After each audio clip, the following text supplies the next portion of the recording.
All right.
Hello, sci-fi Facebook people. How are you guys doing? I am coming to you live from, I'm so tempted to say that like this is my bedroom and I just have this giant poster of me and Josh in my bedroom. It's totally a lie though. This is the Colony press tour. We are in Lisbon today. We're going to Madrid. Tomorrow, I'm going to see some of you in London and in Mannheim in a couple of days. So I've got some questions here that people sent in, I think, via the Facebook page. Oh, hi, people are here. Hi, you're crying. Don't cry, Gabriella. It's all okay. Am I enjoying Europe? I am enjoying Europe. I'm having a great time. I've had a chocolate mousse every single day that I've been here so far. So if there's an award for that, please let me know. I'm going to put myself in contention. Okay, so here's some of the questions, because I know you guys submitted these and I want to get through as many of them as I can. Fernando Nobre, I apologize if I'm destroying your name, wrote this question. Whenever you doubted yourself or felt like giving up, what is the one thought that kept you going and working towards where you are today? I don't know that it's one moment. You know, when I take time out and I try and tell, oh God, this sounds so cheesy. I try and take a few moments out for gratitude every day to sort of give thanks for the people who believed in me, because I've had a really extraordinary career. And I think especially as I was directing the episode of Colony that I did 309 this season, I was sort of overcome with gratitude for all the people who made it possible for me to do the things that matter the most to me. It's a huge gift, and it's not something that a lot of us get all the time. And that made me think of a time, I don't know if I've ever shared this story before, but when I went to my first award show, which is the Golden Globes, the year Prison Break was nominated, I ran into somebody. I didn't know anybody there except for Wentworth. We went together. I was so new to Hollywood and the whole place felt strange and scary. And I ran into somebody that I'd known from outside of Hollywood in the lobby as the event was ending. And I was like, oh my gosh, what are you doing here? This is amazing. And this person said to me, I'm on a nominated show. Whose date are you? And it sort of shocked me because it was such a mean thing to say. And I go back to that moment a lot. Because I think sometimes we work as hard because of the people who didn't believe in us as we do the people who did. And I'm not going to say that I like made my whole career work because this one person was so rude, but I do think there's something to be said for the motivation of making sure that nobody ever treats you like some stupid girl from the middle of nowhere, some, barefoot islander from Hawaii, and of working hard to create a sense inclusiveness for everybody. Let's see. In real life, if you had to choose to be one of your characters, Prison Break Sarah, Walking Dead's Lori Grimes, or Katie Bowman's Colony, which would it be? That's from Anaira. That's a beautiful name, whatever it is. Leon. I think I would go for Katie, actually, in Colony. She's either closer to me than anyone I've ever played, or closer to the person I wish I was. She's got so much courage, and she's also, in some ways, I think, the most fully formed character that I've ever played. You know, Laurie existed in Walking Dead in order to give the audience a better sense of who Rick was and the decisions that he makes, and Laurie was there kind of dramaturgically to push him in one way or another. Katie, hi guys, I see all your little hearts running across the bottom of the screen. Katie is her own person, and completely her own person. And she has a life that is connected to Willow Bowman's on the story, on the show, but also completely independent from him. And so in some ways, I think she's the most fully formed female character I've ever played. So thank you for that awesome question. Graciela Costa asks, in your opinion, what are the biggest challenges to start a career in Hollywood? There's so many answers to that question, but I think probably the one, at least at the moment, that I feel is most true is that the biggest challenges are here and here. We are far more unkind to each other, to ourselves, than I think we often can be to each other. And I think maybe one of the biggest stumbling blocks to a career is thinking, I'm not whatever enough. I'm not smart enough or pretty enough, or God help you, thin enough, or connected enough, or wealthy enough. I worked with an actor when I was getting my degree at the Denver Center named Archie Smith, who has since passed on. But Archie was in his, I think, 70s, late 70s, early 80s when we worked together. And he had this phenomenal career that started in Broadway at the Lucille Lortel Theater with Helen Hayes. And he said when he got to New York, he said to himself, there's only one of me. And that stuck with me. That was some of Archie's great wisdom, and I think he's completely right. You're never going to be the next Angelina Jolie, but you will succeed at being the first of you. I realize that that is so cheesy that I kind of want to punch myself in the throat, but I also think it's true.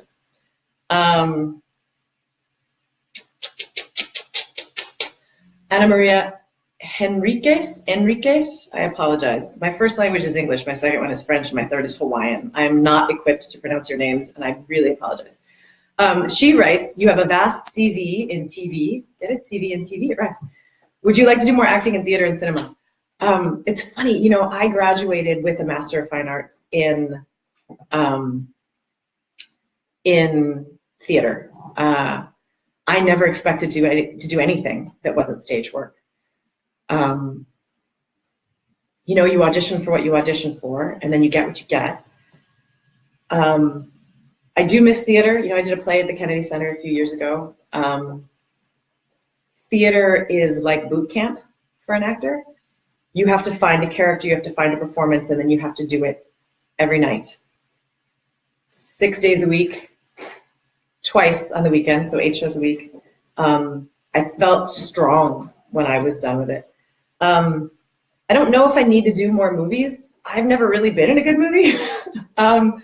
My movie career just kind of sucks. And the roles for women and the opportunities I have directing in television, I think are revolutionary and really exciting. I used to believe that theater was here, movies were here, and television was here.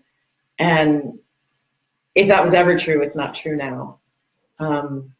When it comes to a career in movies, I think I'm more likely to write and or direct them than I am to act in them. But thank you for your question. Colony's producer has previously worked on Lost. What have you learned the most with Carlton Cuse? From Lisa Suarez Mendez. What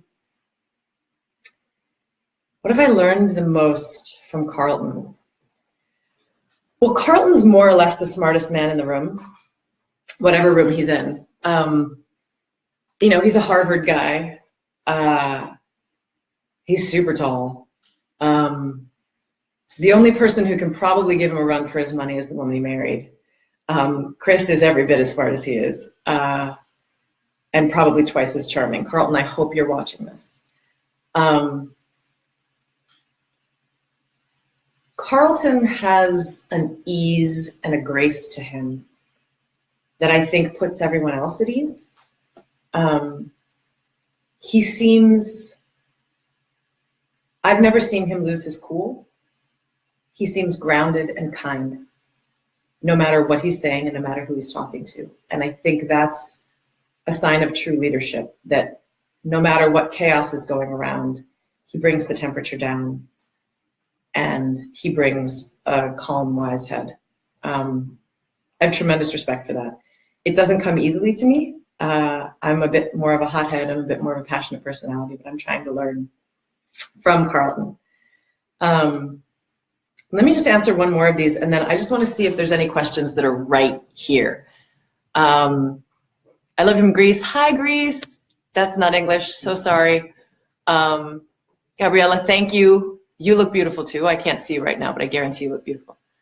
And that's not English, and that's not English. Okay, fair enough. So I'm going to go back to reading questions in a language that I understand. I apologize. Again, it's so catastrophically American of me to not speak every language. I've been here in Lisbon for the last couple of days, and you know, you start a conversation with somebody in one language and they switch to another one and they switch to another one, and then someone else comes up and they've got, everybody's here speaks 4 languages. It's pretty exciting. So the process of embracing new care, oh, hold on, somebody over here is saying something to me.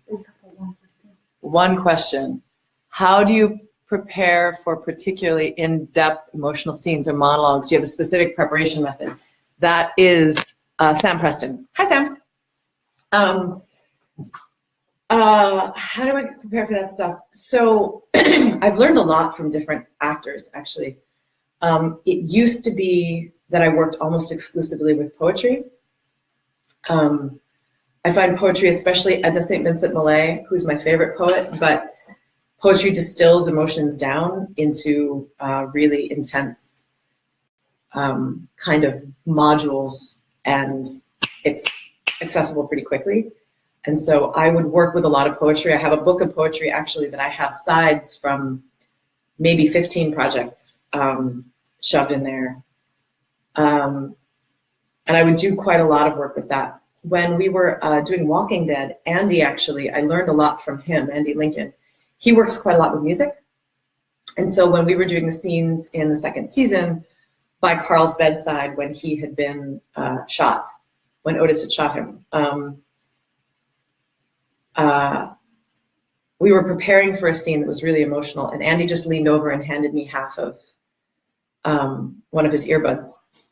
And he was listening to Bob Dylan's Forever Young, and it devastated me.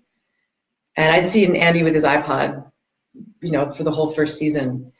And I went to him later and I said, you know, would you share some of your playlist? Because that was a really effective way of just getting exactly kind of where I needed to be. So I started working with music, and I make a playlist for every character and every show.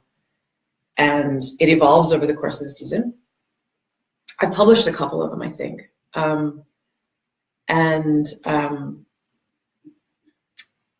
And now at the beginning of every new project and the beginning of every season of Walking Dead, Andy and I still swap music.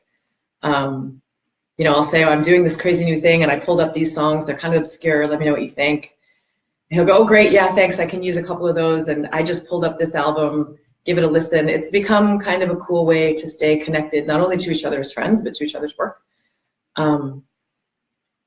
Yeah, it's been really helpful. Yeah, poetry and music. Really good question, Sam. Oh, and actually, you know, that Kat Put asked a similar question, which is, what's the process of embracing a new character? What do you usually do, and which character has been the hardest so far? So to sort of expand on that previous answer, I do a lot of research. So I do a lot of reading. You know, for Dr. Tancredi, I read the big book, which is the Alcoholics Anonymous book. Read an amazing book called Committing Journalism, about an inmate who became a journalist. I read A Train in Winter, Preparing for Colony. It's a devastating book, but it's really amazing. And then depending on the role, I might try and go interview people. I'm about to go do a mini-series called Unspeakable, and it's about a real, the Canadian blood crisis. That was a real thing that happened in Canada around the AIDS and infected blood and Hep C being given to people in transfusions in the 80s and 90s. And there are a few people that I'm going to speak with who went through that journey personally. I feel like the less I have to invent, the more the work I do can be as weird as life. Because sometimes when we invent things, they get generic, but life has all these strange details that you'd never think of. And among the things I would never have thought of when I started in this business is Facebook Live. The idea that like we're hanging out together and I can't even see you guys, but I'm sending you love and I see the little hearts that you're sending me to, and I gotta hop off for a lot of reasons, partly because I've been sitting here doing interviews for the last 4 hours and I've been drinking a lot of water. You do the math. But thank you. Thank you for taking the time to come hang out.